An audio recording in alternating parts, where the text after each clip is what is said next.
Yeah, okay. Hello. Thank you for being here with us. We just watched your film, Videophilia. We know that you are traveling today, so thank you very much for coming and talking to us. First, maybe I have to introduce you a little bit, no? For our wide audience. So we are talking with Juan Daniel Fernández Molero. He was born in Lima in 1987, and he's currently living in Quillabamba, which is the capital of La Convención province in the region of Cuzco. And this is where you're talking to us from, right? Yes, yes. Okay. So the film that we just watched is his second feature film after Reminiscencias in 2010 that he made when he was 23. And I thought this would have been a very good experience for our students too. His films have been seen in a list, never-ending list of festivals, starting from Rotterdam, of course, and here I have all the list: FIDMarseille, New Horizons, Singapore, Valdivia, Bafisi, Mar del Plata, Film Madrid, and a long list, and also the MoMA in New York.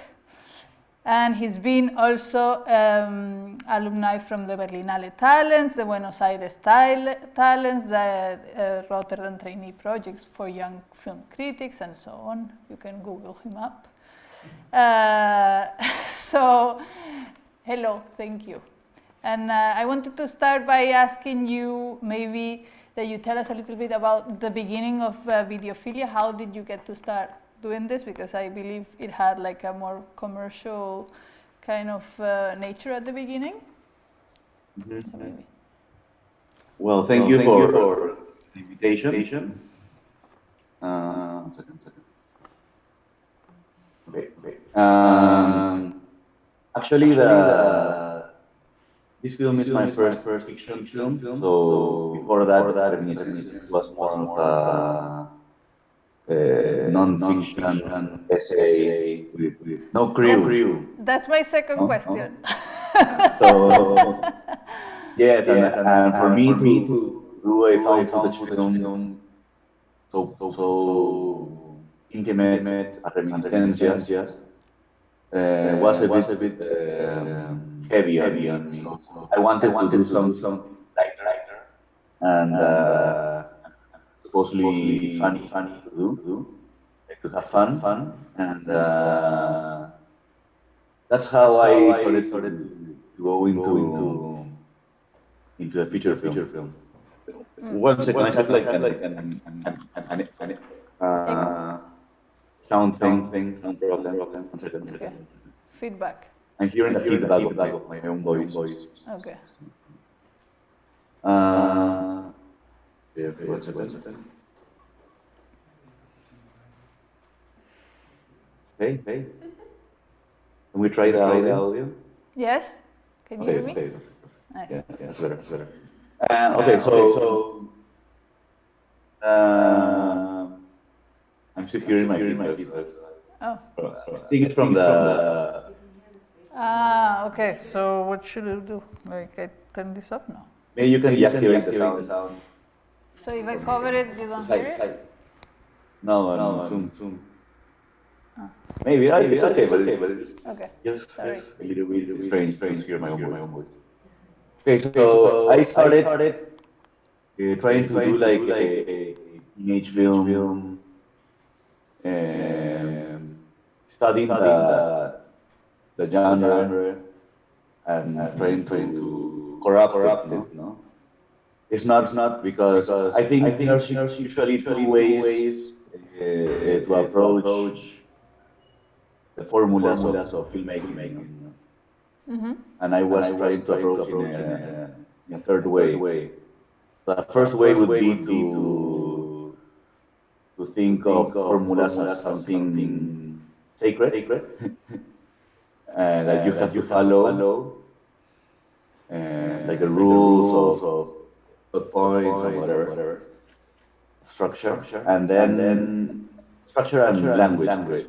And the other option is to ignore them or to reject their importance or their existence, which is a lot of the non-fiction and experimental film and art films. And I actually like both. No, usually it's hard to find someone like a fellow to share the both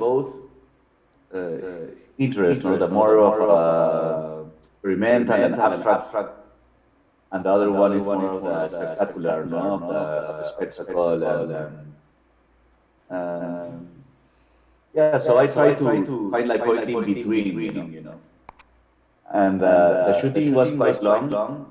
Was for like 2 years or so, but not because it was like heavy duty. Mostly because it was just a no budget film, and I shot for 2 hours a day, every now and then. Very laid back. So it was like 30 days run, but in a range of 2 years or year and a half, and shooting every now and then whenever I had the impulse or the motivation to shoot. But the script was already written? Yes. I think usually I have like very simple scripts, because I think it's like a contract, and usually it's better. Like if you're not sure about how you're gonna do things, it's better to have a thin, small contract. Yeah. No, yeah. So you don't want to update everyone about the change you do every day. So you have like a small script with the basic information, that production, and art, photo, and sound can use for I don't know, to get ready for the shooting. So yeah, I had like a 12-page script, and yeah, it was enough. No dialogues. I mean, I had like the subjects about the dialogues and how it should go, but yeah, it was very basic. But the structure is very Fixed. Fixed. But I had like a small editing of the script after I shot the first part. That was like a teaser, no? So I included that in the script and changed some parts, no? So usually I work like that. At first I start with a script like everyone, and then I start to edit it and shrink it.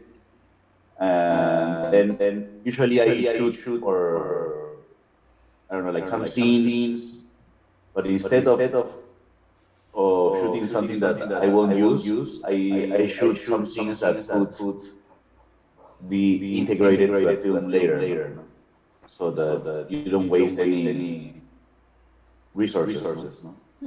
So I started shooting the scenes that were just like flashbacks or scenes without sound, because I didn't have a microphone. So I okay, I have to do a test screen. So this test screen should be like a part of like a scene that I have no dialogues.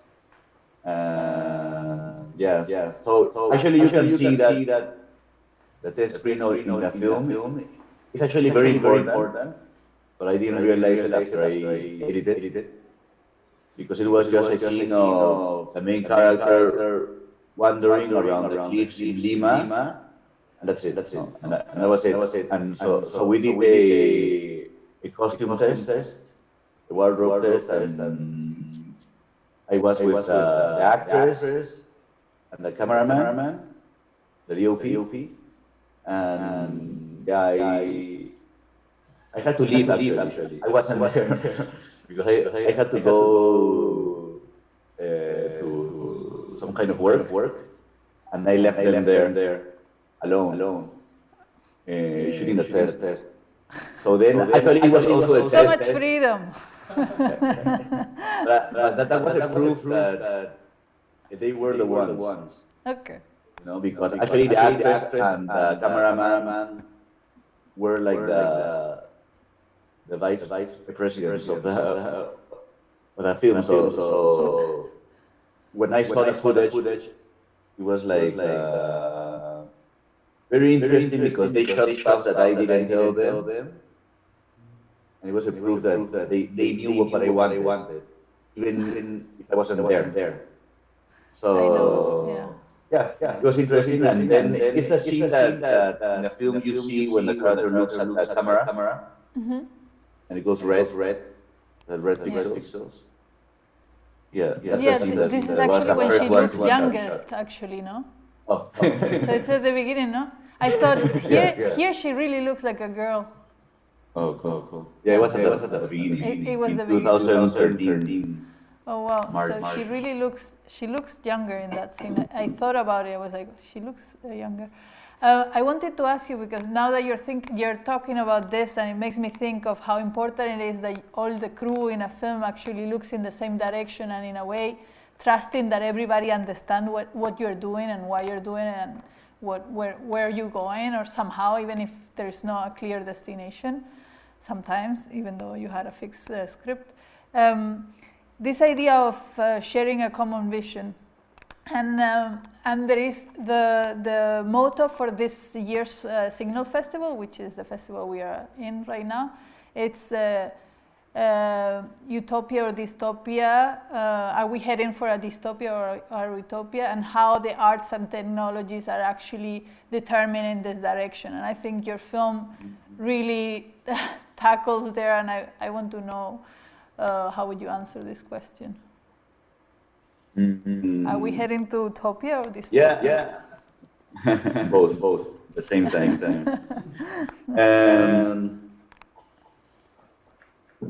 I think the film comes from a personal relationship with the internet, and utopia actually, because for the ones that were nerds at the late 90s, I was like a teenager back then, no? But of course the internet was like a utopia back then, no?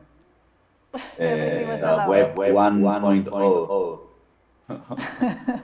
So it was the age of blogspot and a lot of piracy, and chaos. Basically chaos, no?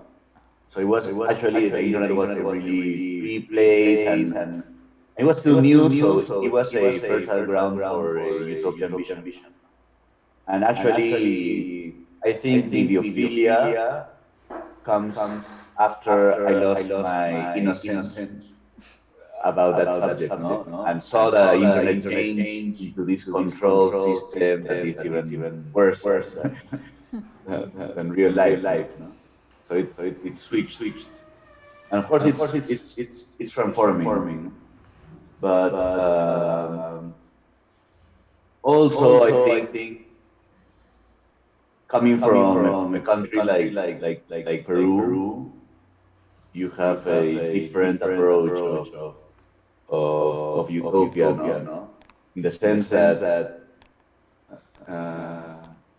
one's utopia is another one's dystopia. You know. For some people to live in utopia, others have to be living in dystopia. No? It's interconnected, I think. But actually, I was researching about the subject because I really like it, and I was very influenced by the cyberpunk movements in the 80s, in literature mostly. Like a Neuromancer, William Gibson. And well, the thing is that I always wanted to do a cyberpunk film. And actually, I borrowed some ideas of that cyberpunk film or films to Videophilia. Because Videophilia was supposed to be like a teenage film, and it didn't have that aggressive approach in the aesthetics. No? So in some way, I thought maybe that cyberpunk film I always thought about wasn't really what I supposed, and actually we are living in that reality. But it's not how we imagine, no? Basically more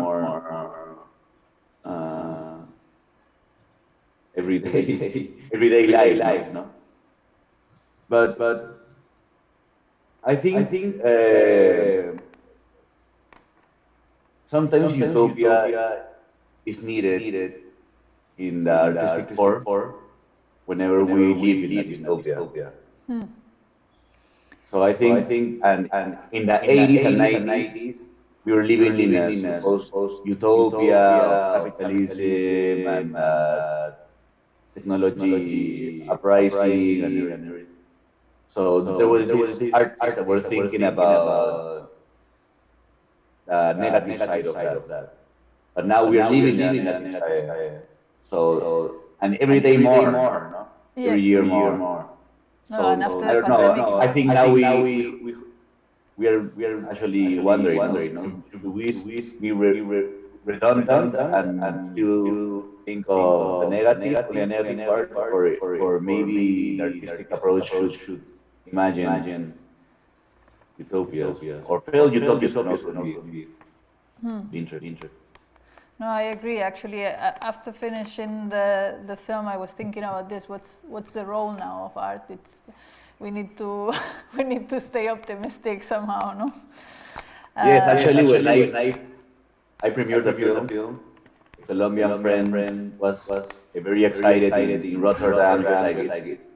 Like congratulations, it's amazing, but maybe next film can be a little bit less pessimistic.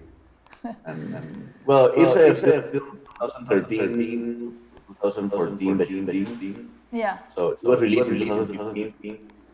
And there's some strangeness in how the film can be viewed different times. I don't know how it is to watch it now, because I've always liked the retrofuturistic aesthetics. So the film was a bit retro back when it was released, like mini retro, like 5 years before or 6, you know. And but at the same time, it's some kind of futuristic, because it's something I didn't know it was gonna be futuristic, because it was actually retro, which is the use of the GIFs and everything. Like back then, I mean, they always existed in the deep web and forums, but after the film got released, like 1 or 2 years later, the Instagram stories appeared, and then the stickers in 2019. I remember those days. So it's weird, because now it's part of the vernacular language. Yeah. But at the beginning was like this mischief of mine to play with that, combine the video with this, but now it's part of the natural culture, of the vernacular use of the image. So it's weird how things start to get a different point of view. This leads me a little bit to the next question. Here at Catalyst, we try to, at least in the film department, we try to make the students ask themselves about the place from which they create, no, and how important it is to know from where are you speaking, right? Or creating. And I think this has been part of your creative process, asking yourself this question. So maybe you can talk a little bit about this, and why do you think it's important to? once again, yeah. When you come from a country like Peru, I don't want to use it like I don't know. But it's important, even though I don't want it to be. It's different to come from a country that which the point of view isn't really transcendent in the world scene, no?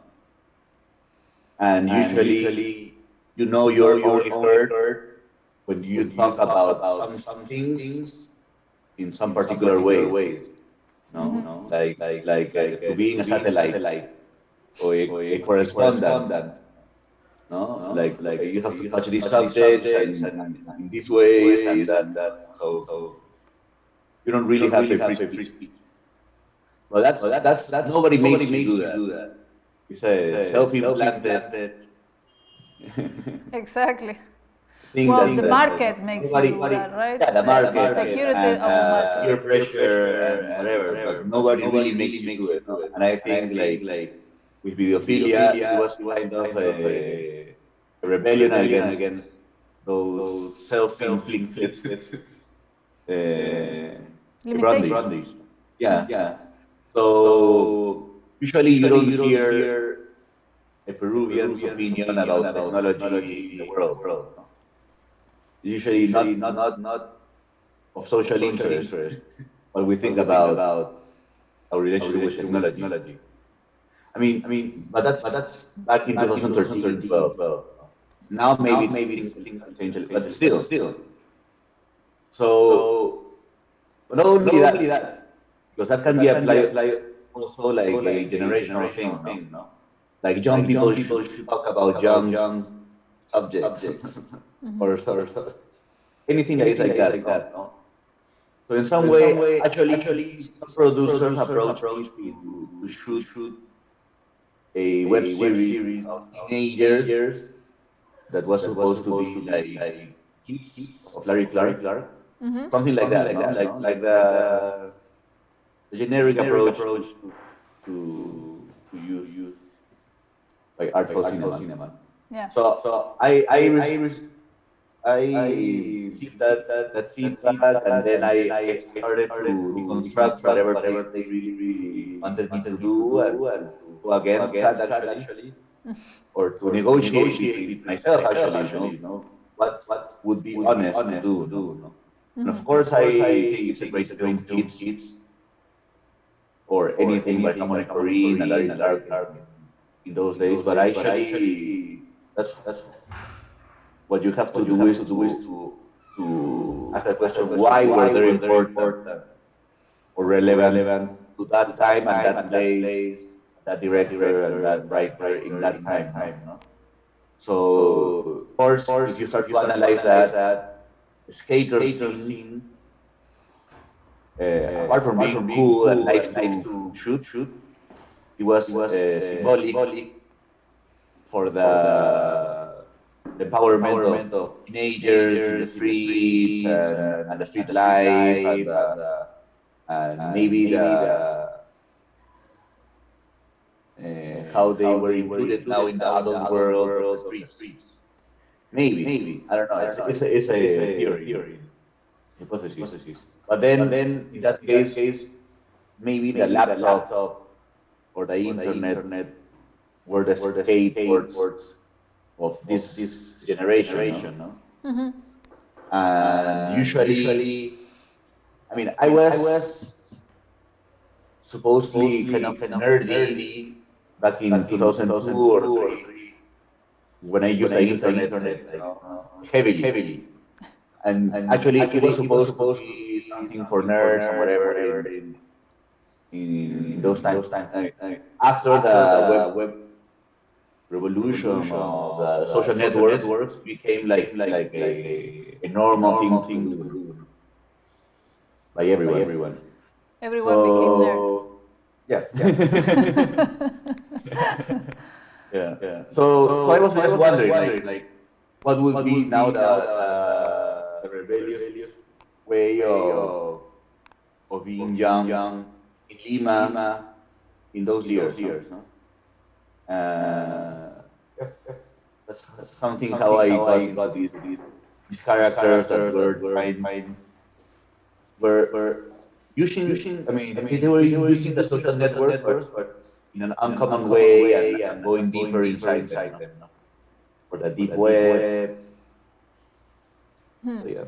So I wanted to do that, but also I didn't want to use it as a gimmick, of internet. So that's why I think it's also important the streets in Lima and the social space there, and how you interact with internet or psychedelics or any unnatural way of connecting with the physical.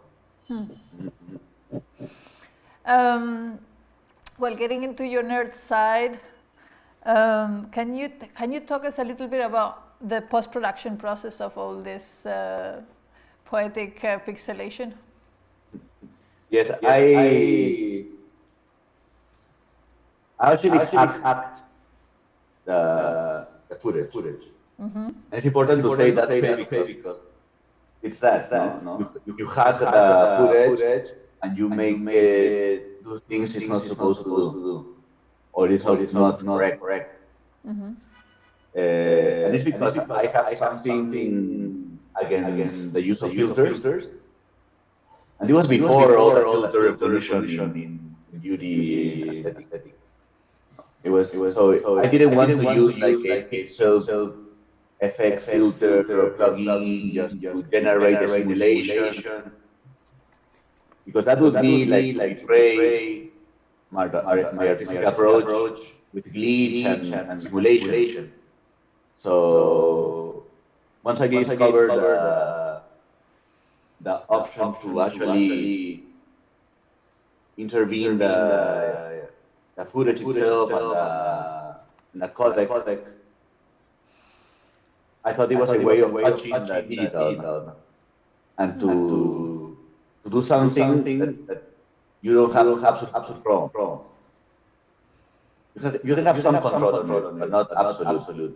As you would have with a filter, you can calculate the exact amount of pixels and where and wherever. But I think it also has to do with my experience with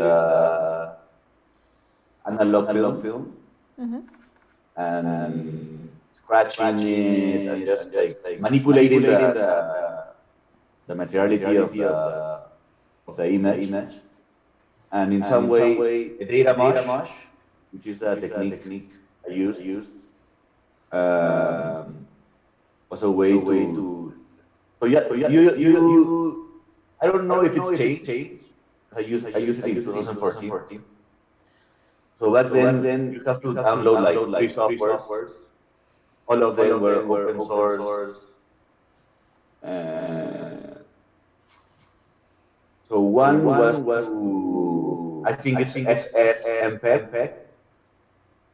It's like 7 years ago. And you compress the video file so that it doesn't have any keyframes. So you have two kinds of frames, keyframes and P-frames, or I-frames, which are the movement frame. Keyframes are basically like photographs, no? Like a milestone where the computer says, okay, this is the image, and the next information is just a change of the pixel that changes from this position to this other position. So if you erase all the keyframes, you just have information of the movement of pixel.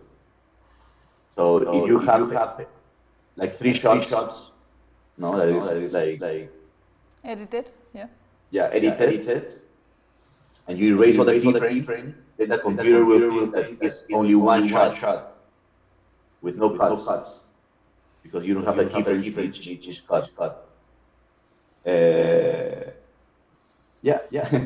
It's basically that, and then you put it in another software that it has to be like pirate, because if you put that in Premiere, it crashes because it's a corrupted video. So then you put it into a private software that can read even scratch DVDs and all.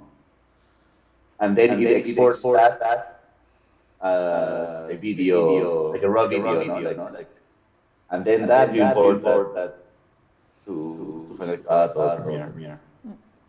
Yeah, So it's a great all this example. process. Sorry, yeah.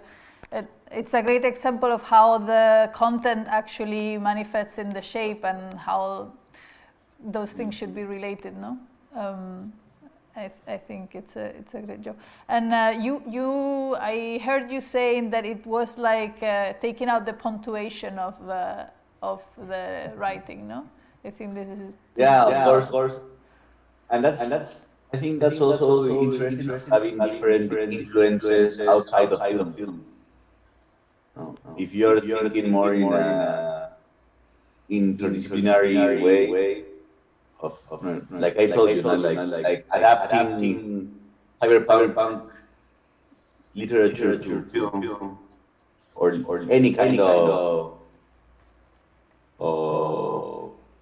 experimental approach to film and to adapt that language, you can get interesting things like of course like lose that punctuation in film has to do with the automatic writing of the beats, the poets, the beat poets and all that of just like a stream of consciousness, just like writing and mixing and using the grammatical error as a language. Yeah, so I think it's also interesting to reveal the format you're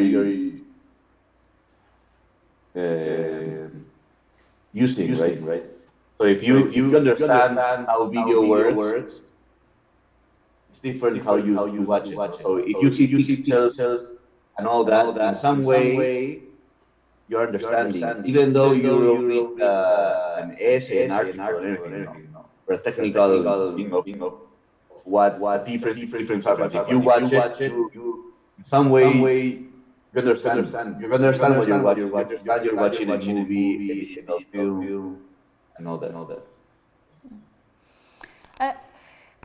The thing is that it looks like so random, but at the same time you said that this is the only thing that you storyboard and planificate, like to how does that work? Because especially on that acid scene in the rings. Yeah, that was the only scene I storyboarded because once you do tests, you know how the image will react to different movements, and you understand the effect. I think that's the thing, no? When you use a technique that you already understand, you start to develop a language, that technique. You don't stay only on the official level. But yeah, I think it's. I'm not against storyboards. I've grown used to it now, and I don't think they are sorry, but they can add depending on the relationship you have to the image. Director, I think it all depends on the director. It's good or bad. I wanted you. We are wrapping up, no? I don't know what the time is. I think. Yeah. I wanted you to talk a little bit about Tiempo Libre and what are you doing now for the future filmmakers of your region. What's happening? Well, I moved to Quillabamba, which is a small town in the tropical mountains, which is where my family is from. And I do basically what I was doing now when I was doing Videophilia. I think it's very interesting to connect and to do community while you are doing anything, but in our case, a film. I think it's interesting to create like a fertile place for exchange and cultural growth, and it's like a community, Even though right here in Quillabamba, there's barely any artists, makers, but there's still people. And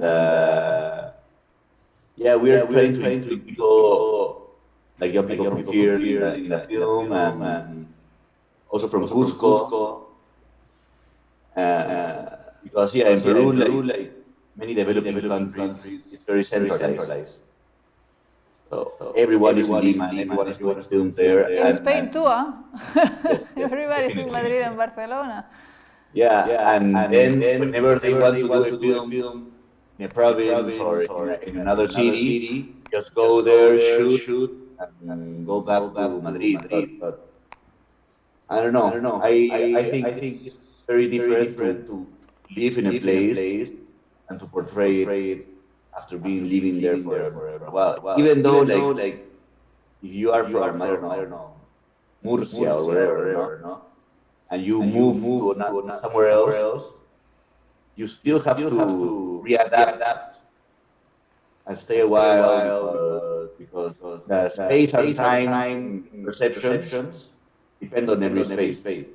If you're working on film, you have to be in touch with that particular space and time sensations that each place provides. Of course, it's not like an absolute belief, and of course, each case is unique. But in my way of making it, it's more slow paced. I really don't have a rush in producing. I like to be hands-on, but not with a rush of having a final product to sell soon. I think it's anti-artistic or creative to thinking in deadlines to profit. Yeah. I think it's you have to know what's your rhythm, what's your purpose, and also like trying to get some distance from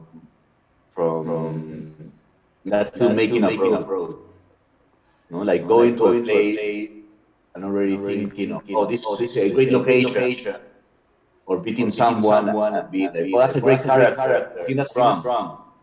I think first you have to experience that place, to experience that person, without thinking, like, oh, I profit creatively out of it. I think that's like a problem we all have. As a filmmaker, you're always thinking as a filmmaker, no? And sometimes that could be a problem. But I think first you have to experience as a first person, human being, like, and then you have to translate that experience to film. But you can't go, or you shouldn't go straight to film. To how can I use this in film? First you have to experience as a human being, as an artist, and then how can I recreate this experience in film using this? It's kind of complex, but I think it's very important, no? To have something to say. Yeah, of course. It's really important. So you moved to Quillabamba only for the new film? I wanted to move from the city because I don't have any use of it. I work actually in my project, so I could be anywhere. And I don't know. I think I can have a different focus being here. I think I'm gonna stay here now because I have my editing studio here, and I'm mostly an editor for other people. yeah, I think this film I'm working on is gonna be like 4 parts long, 4 feature films long. Used to be only one, now it's 4. So I have like a 3 or 4 years more here working on this film, and yeah, I think it's a good place to be right now. It's far from the film world, but it's closer to people and things and places that haven't been represented in film yet. Sounds like an utopia, actually. Yes. It's kind of my utopia here, but I know it's a simulation. But yeah, and of course, after living in Lima and all the videophilia world, I needed like something different, no? And of course, like videophilia is a reaction to a space. Like when I lived in Lima, and Lima is very noisy, chaotic, dirty, dark, and ugly, no? But it has a beauty. And so I think that's why the film is the way it is. I don't know if that's why, but there's a connection there. I think like Joy Division say like the music they were doing was answering to the sounds of London or the cities, no? Industrial cities. So in some ways that, and once I moved here, I kind of changed my I didn't change as a pyramid, but my senses adapted. So now I'm in that stage, and maybe then I'm gonna do another one. No? But right now I'm trying to distance myself from a little bit from the technology and get into other things. I think I'm into perception in general. And I think like film is very related to human perception of time, space, sound, light. So that can be applied anywhere in the world, to any subject. Yeah. Maybe somebody has some questions that, or even online. Did anybody ask any questions? No. Okay. What about you guys? Yeah, I have a question. Can you hear her?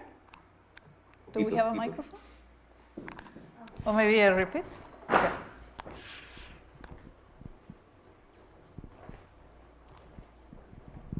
Hello, do you hear me? Hola, yes. Yes. So, yeah, I found your film very inspiring because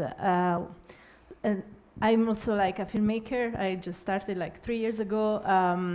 And I find it so hard to let it go. Like, I always try to have a clear image in my head of what the film looks like at the end. Otherwise, I feel like so afraid of failure and doing something that is not going to be understood or doing like something that is not worth it, you know?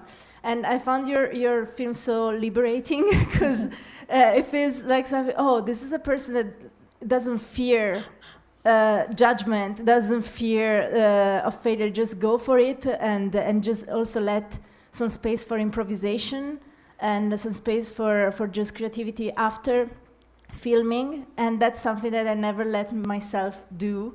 So I would like to know how did you get there? How do you finally let go of I need to do the cinematic Hollywood film, otherwise it's not worth it? Thank you. I just want to add something to her question that I want to know how was the reception for your movie, because we all know that in the film industry there are a lot of prejudice to this kind of aesthetic in a way, especially when we try to mix aesthetics, video, and even this new internet language. So how was the reception for this new aesthetic that you are creating here, or at least mixing these languages? Well, thank you. Yes, I think it's interesting what you said about needing to see the clear picture. I think we all struggle with that. Especially like in my approach, I always start in a very conceptual way, even though it doesn't feel, but it's a process that can be very frustrating at some point, because you can be very clear in a conceptual approach. Like I wanted to generate this, create this. But how can I do it? You can do it in many ways. No? Which one is the right way? And the only way of breaking that should. I mean, you can have all the hypotheses of how you want to do it, but after you shoot and you edit some scenes, you're like, okay, this is how it looks, this is the film, and then you see like the light at the end of a tunnel. No? You see that light. You see the film, no? But before that, you're like in a cave without light, imagining how it looks. But once you have the location, you know which camera, then you try it out, then you have all the confidence, the trust yourself to do it. So yeah, and I think that's why it's important to break the rigid ideas of production, shoot, edit. No? It doesn't have to be that way. And I think that also it's used to shoot a teaser. It's a waste of resources. You're not going to use a footage film. So instead of shooting teasers, I suggest for screen tests that you won't use, always plan that with scenes that maybe you can later use, or and they don't need any continuity. Usually I shoot like dream sequences, or flashbacks, or stuff that can be independent. And if you change of camera or lens or whatever, the film won't suffer. Or if you change aesthetics, or the characters grow old, I don't know. So that's it's like a warranty. Like, okay, I'm gonna shoot this, I'm gonna test the camera, the editing, whatever, the actors, and then I'm gonna save it, and maybe I want to, I can use it later. So that's some way I start off, and then how I got to that particular ethic. I'm not sure. I think like going through documentary, fiction, experimental, really, I'm getting used to be watched only by 4 or 5 people in a room. It gives you the freedom and trust yourself. Like I don't care, you know. And of course, I was expecting to win the Tiger Award at all. I was doing a film more to my own cinephile self, teenager, and you know, maybe would screen at the midnight programs of cult and you know these hard to catalog film. But at the same time, the reason maybe it works is by chance and timing. Maybe if I release a film 1 year earlier or later, you wouldn't have won the Tiger Award in Rotterdam. So you never know. I didn't do it thinking of winning the Tiger Award. Of course, nobody thinks that, but it's in the air. No? Like, I want to win Cannes, I want to win Berlinale, whatever. Of course, you're allowed to think that, but it shouldn't be like, you have to be willing to sacrifice that in order to do the film you feel you have to do, no? And I think a good way of forgetting about the industry and how you have to do a film is to understand that film has to have its own language and aesthetics, no? And that way you can do, you know that the film needs that kind of, you know, if I need to do something on a mini DV cam, I'm gonna, and it has to do, it has to be that way to tell that story, and I use it. And in that case, I knew I wanted to, but it's something I discovered in a way, like, okay, I have these limitations, I have this camera, I have this lens, and then there's a process that you say, okay, I have that, and I'm gonna empower myself with any tools that I have, and make it like my signature for that film. That's the way it's gonna be, because like I even got borrowed like lens for my film, but once I watched like the image, it didn't feel right. No. I saw the footage, this very nice lens and expensive one, and it looked fake. It didn't look real in the inner world of a film. So I think that's important. That's very subjective. I mean, it's only for you. It has to be that way. And and then like for example, I saw like a bad timing. It came late to the subject, and that was one of the screen tests. But then I realized I like that, even though it's wrong. Like it was like a tilt down, then the character should be like in the middle of the frame, and then When he's going to the the tilt, hospital. yeah. It came, and the character was already leaving. No, it was awesome. And I was like, I found that funny. I was like, I want to use that again. So then the next shooting, the DOP already knew I wanted that. And of course, he's a very open-minded guy. Usually DOPs are very funny, have a lot of vanity. But this guy was like, I don't care. And he always had a lot of sense of humor. So yeah, the next one, which was in the top of the ceiling of the rooftop. I told him, okay, I want an ugly pan. Just like go and it doesn't matter if it's like crooked. So yeah, he was like, okay, I'm gonna do it. So that in that moment you start to know your tools and your language. And sometimes the tools you need for something and to look for your aesthetic are stuff that usually not only people but even yourself put dislikes, like, oh, I don't like that.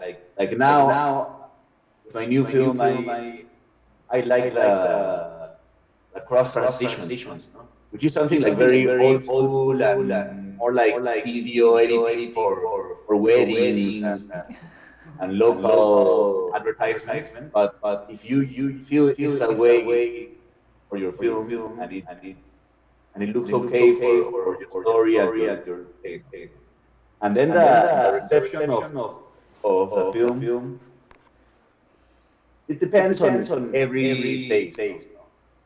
Like you see how it works more in some places and less in other places. Like my film didn't work so well in countries like England or France or even Germany. Back then, no? Like in the official places, because I think it's a different approach. Different. Maybe my next film work, but this film in particular work more like in some countries like Spain or Mexico or a little bit in New York and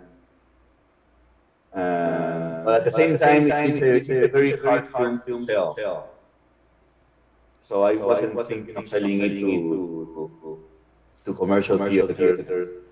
So it at the end went back to its original habitat, which is more of a kind of underground film that got its 50 minutes of fame, and then it went back to its reality. And I feel comfortable with this film at least, because sometimes you feel like, because for example, this film got selected for the Academy Awards for Peruvian representation.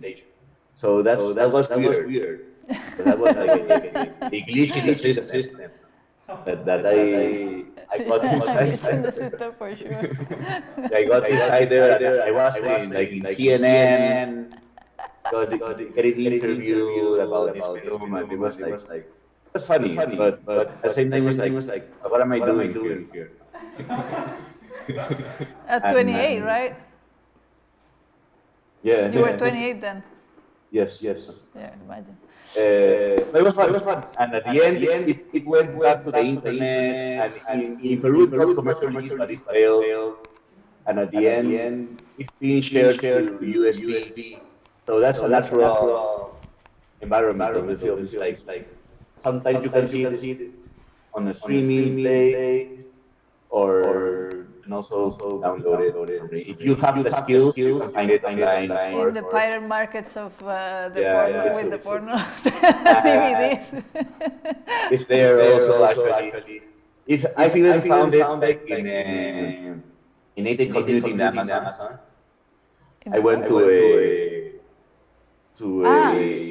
in Amazon here. I went to a native community, and they have in the port they have like these ferias and like a fair.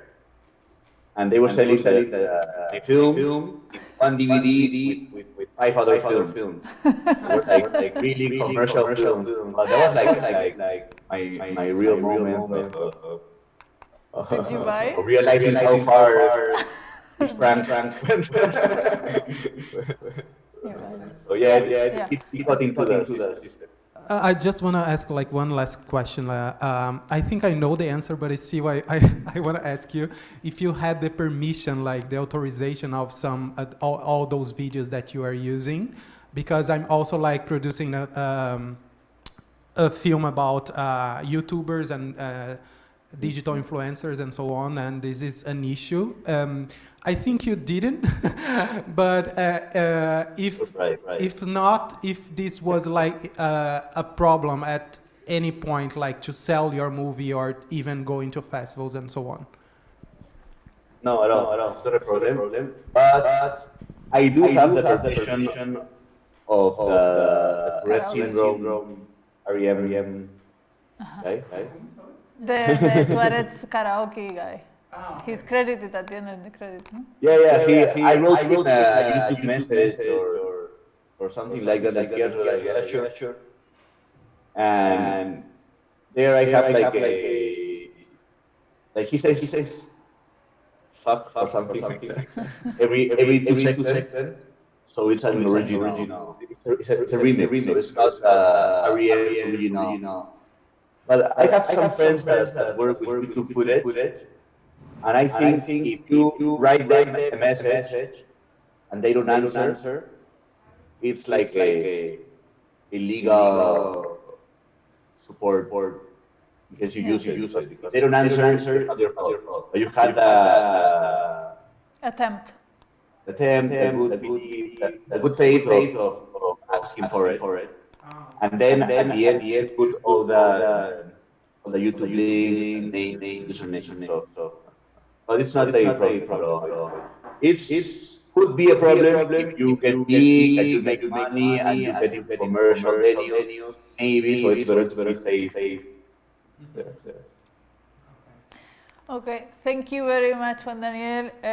See you soon, hopefully here. Oh, thank you. So yeah, thank you. Nice to talk to you.